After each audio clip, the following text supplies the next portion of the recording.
Hello and thank you for watching our newest pad video. So we've got a client, a very special client that brought us this vehicle. It's a 2010 Audi Q5 with a V6. And this client he actually towed his car to us from western portion of Tennessee, approximately 6-hour drive one way. He drove it to, or towed it to us for us to fix it. And what we understand is we were referred to him by an Audi dealership in West Tennessee. So they referred him to us for whatever reason. I'm not sure how that conversation took place, but here we are. His vehicle had a check engine light, rough running. The first codes were the P0491, P0492. We've got two previous videos on the same fault codes for secondary air and these carbon passages being blocked up, or these secondary air passages being blocked up with carbon. So he brought us his vehicle.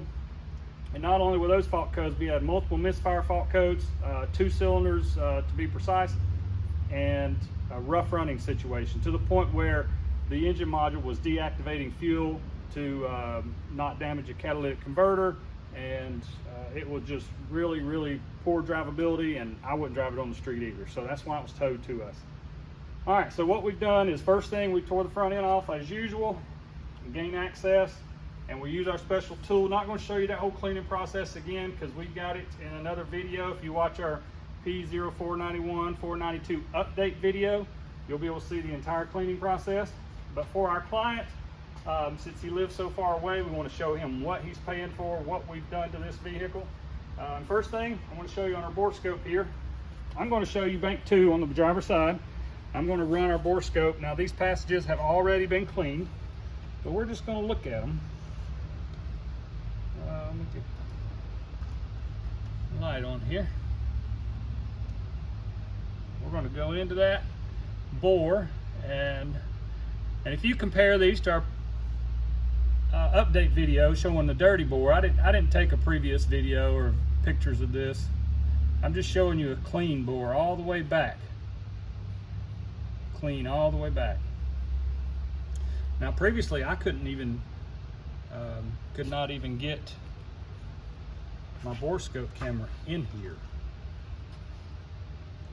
because of how contaminated they were. So we're going to go and show you the passageway. There's one. That's the first one, very front on the driver's side. A little further. There's the next one. So there's still some water in there. That's those dark spots. Still some water, but you can see the back of the exhaust valve, how clean it is all the way up. And we'll go to the last one. And there's the last one, the very back cylinder on driver's side. Clean. You can compare it to our videos and photos from a previous YouTube upload. But now that we've got to see that and they're clean, I want to bring you in a little further. What we diagnosed for the rough running and misfires was faulty fuel injectors. I was able to watch live data while the car was running. The car was hot, up to temperature, shut the car off, and just continue to watch live data, and immediately high side fuel pressure would fall. I mean, to zero really fast. So we had fuel injectors leaking down. So I proposed to our client that we replace all 6 fuel injectors, which now I know was a really good idea, because we have the special tool to remove these injectors, but they were so brittle, they were just breaking apart, the plastic portion, housing of the fuel injectors. So good thing we replaced all 6. So we got all 6 new injectors in here. And I also proposed that once we were here, that we should replace the crankcase vent, which I'm going to show you shortly. Good thing we did. It had an active coolant leak that had started. It wasn't severe and running over the front yet, but it was active. We saw it, actually took some pictures of it. So good thing we did replace that and discuss that beforehand. Our client was all for making that happen. So we're just trying to reduce any comebacks or any future failures because we're here. There's very little extra effort into replacing this component since we're already this deep into it. So it just all makes sense to do it now. So come in here and I'll show you. This is the crankcase vent, this big plastic piece. I'll show you the old one in a moment, but we've got the new one in, secured, torqued down properly. This right here, this Y, that's a coolant passage, and the coolant was leaking outside to the back over here and just puddling up. Eventually, when they get bad enough, they'll puddle up and fill these gaps up, and it'll just run over the front of the engine block here. It'll just run over the front and you'll get a coolant leak. This coolant pipe right here runs to the heater hose inside the car. This coolant pipe, we have to remove it to do this job as well. There's a rubber O-ring up here on the front where it goes into the thermostat housing, and it's plastic as well. Always breaks, always replace it. Always replace it. This is the thermostat housing. We replaced it as well. It was leaking, had a lot of coolant crustation. As it dries, it crustates up here across the front edge. So we replaced that. Installed a new water pump. Installed a new coolant outlet flange as well. If I can get a light on that. Coolant outlet flange here where the lower radiator hose connects. We replaced it as well. I'll show you why in a moment. Anyway, new water pump, thermostat, and the pipe. So here are all 6 of your new fuel injectors right here. So we replaced all 6 of those, got new seals on them, new O-rings, ready for the intake portion to go back on. Also for our client, what we have already completed is these valve covers. Valve cover driver side, valve cover passenger side. We've already resealed that valve cover. It was leaking oil pretty heavily. We replaced the valve cover seal or gaskets for both sides. So we had oil running down the front and the side of the engine over here and down the side of the engine over here as a result of leaking valve covered gaskets. Very common. We see that often. Okay, we'll move over to the used parts counter for this car. This is the coolant pipe. Actually, here's the old one. This is the coolant pipe that connects cylinder head to cylinder head. We always replace it. It's plastic. We remove it. It's brittle. These never reseal properly right here. And also, you can see the oil residue from that valve cover gasket. How this is the hose that sits there. How the oil had saturated this rubber hose. The hose had swollen, even though there's a clamp here. The hose had swollen, and this was an active coolant leak as well. It was actively leaking because the hose was so swollen, porous, just wouldn't seal properly. So we're replacing this piece and replacing this section of hose as well. The section of hose that runs from here to the thermostat. That's this one here. We replace it as well. Just cheap insurance. Now this is the old outlet flange. Client's getting a new lower radiator hose. First of all, this is plastic. Some of the later models are metal or aluminum now, so they're not much of a problem, but these older ones are plastic. They do create a problem pretty consistently. And I swear, the tensile strength that this connection has, and it's surely nothing but a rubber O-ring in there that creates the seal. Rubber O-ring right here. I swear, if I could connect a car and tie this into the lift, it would pick that car up. This thing right here just will not come apart. It happens sometimes. They just get so stuck on there. Of course, the outer housing's plastic, so you can't really hammer on it. They break apart. But man, that rubber O-ring there, it really creates a solid seal, and it's extremely difficult at times to get these pieces separated. So he's getting a new outlet flange, new lower radiator hose for those reasons. This pipe right here is a coolant pipe as well to the coolant reservoir, the overflow reservoir, or I guess you could call it, or just reservoir. So we noticed as we were taking it apart, this plastic piece, it looks very much like it has been kinked right here. Like at some point, this line has been folded to a point where it's created a crease.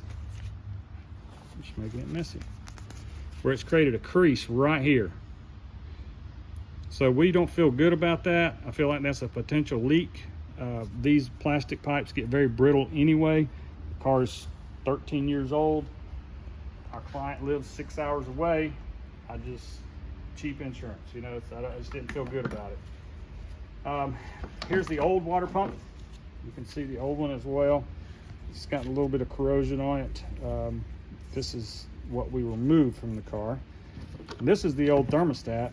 You can see how bad shape the gasket or seal is, but you can also see the corrosion that is left over on this, because when that antifreeze or coolant leaks out and dries, it just corrodes, or just crustates, if you want to say that, but it's like pink in color. This hose, this is a crankcase vent hose. It connects to the back of that crankcase vent that's under the intake we just showed you. This end connects to the driver's side valve cover. This end connects to the passenger side valve cover. This is something that has to be removed to do this job.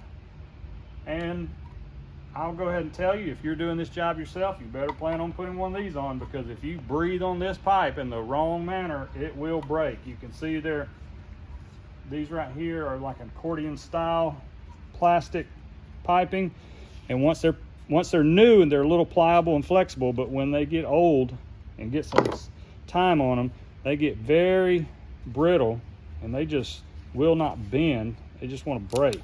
You can feel it. It just gets crunchy.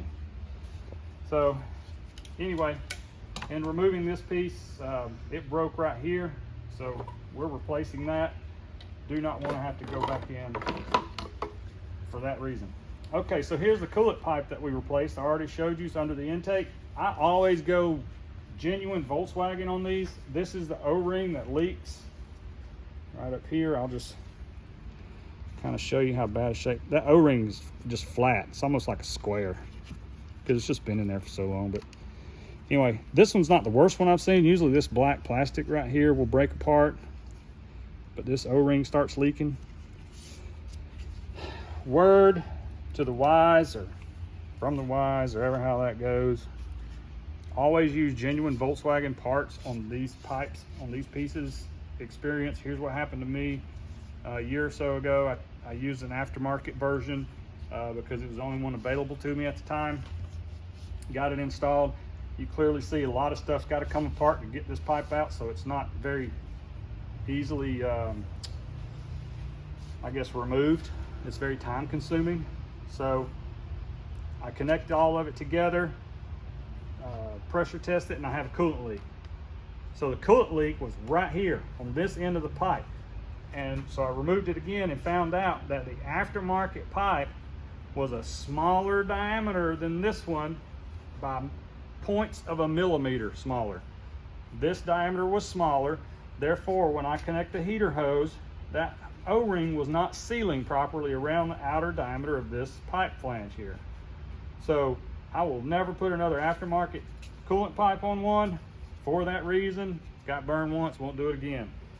But if you're replacing this, hold out for a genuine pipe. This right here will ruin your day. Okay, so that's just my experience with it. All right, client's getting all new spark plugs. These are one of the spark plugs we removed from the car. They're certainly not the healthiest looking. I've seen worse too, but a lot of this oil stainings from those leaking valve covers. But we got a pretty large gap up here on the spark plugs now, so I just want to, we're there. Let's go ahead and replace them. Let's see what else we have. Here's the new pipe. This is that new pipe we're putting on. This is our new parts table. So let's go back to the P0491 and 492 fault codes. When those air passages stop up for the secondary air, that pump still runs. Every cold start, that pump's going to run. Well, what happens is when those passages are stopped up, and this pump, this is the new one, it turns on every time to try to pump air, and it's just pumping into a blocked port that it has no actual flow to. It will burn up these pumps, and this is a prime example. The pump on this car is bad. It will not run, so we got to replace the pump. This is not always a failure. Sometimes we get cars soon enough where the pump still works, but this one, it seems like it's been blocked up enough or long enough where the pump overheats and fails. Those are not inexpensive, so the sooner you get this resolved, you may save several $100s by not having to replace this pump.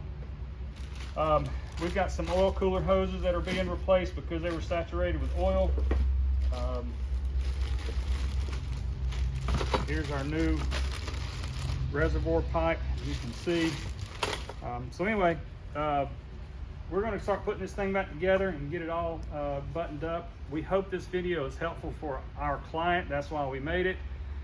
We greatly appreciate his business. Thank you so much for bringing your car to us. And for others, if you're out of state, we welcome your vehicles to us. If you want to have them, drive them to us, tow them to us to perform this service, we're happy to do so. We can take pictures for you. We can do a video for you. But hopefully this is helpful.